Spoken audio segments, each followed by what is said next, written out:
Americans are still in Afghanistan, and that we would not appreciate an answer that was deferred to state.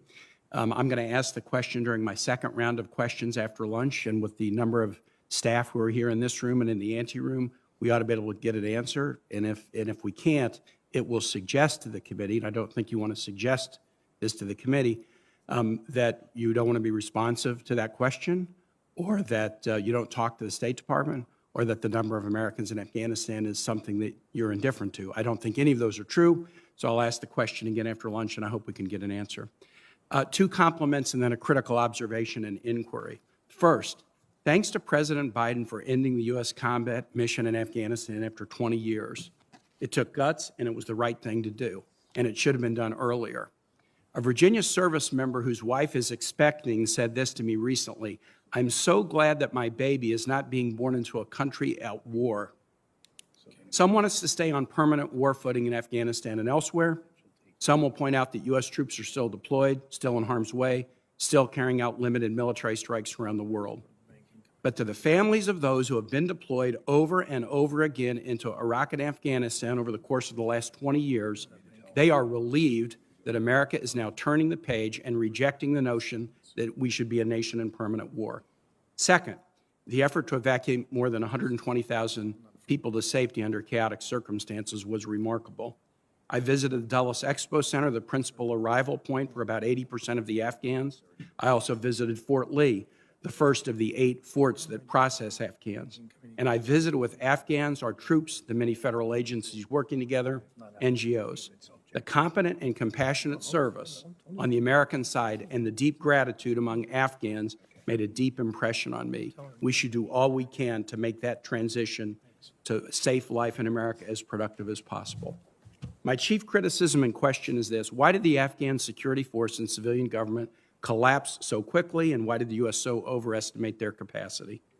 The second half of the question, why we overestimated their capacity, is very important. To any who have said we couldn't see this coming, the members of this committee know that's wrong.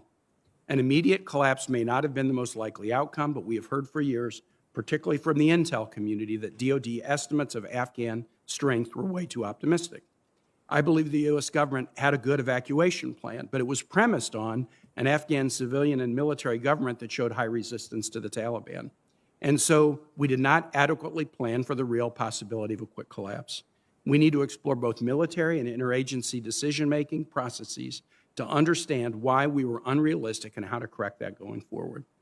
But the most important part of the question is why a military we had trained for 20 years at a cost of $800+ billion collapsed so quickly.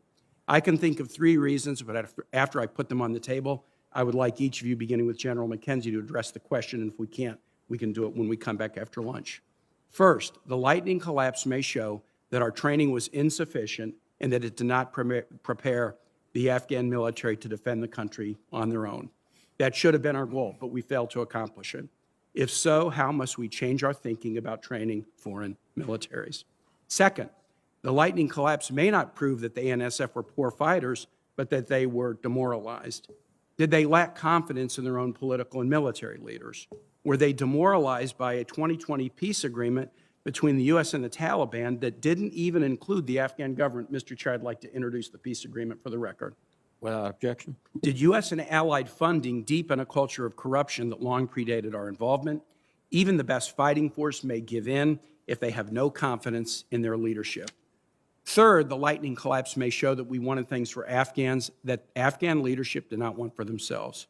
We celebrated gains in public health and women's education, and we assumed that Afghans would fight to preserve those gains rather than allow the Taliban to take over. In other words, we thought we knew what Afghans wanted, what they feared, and what they would fight for.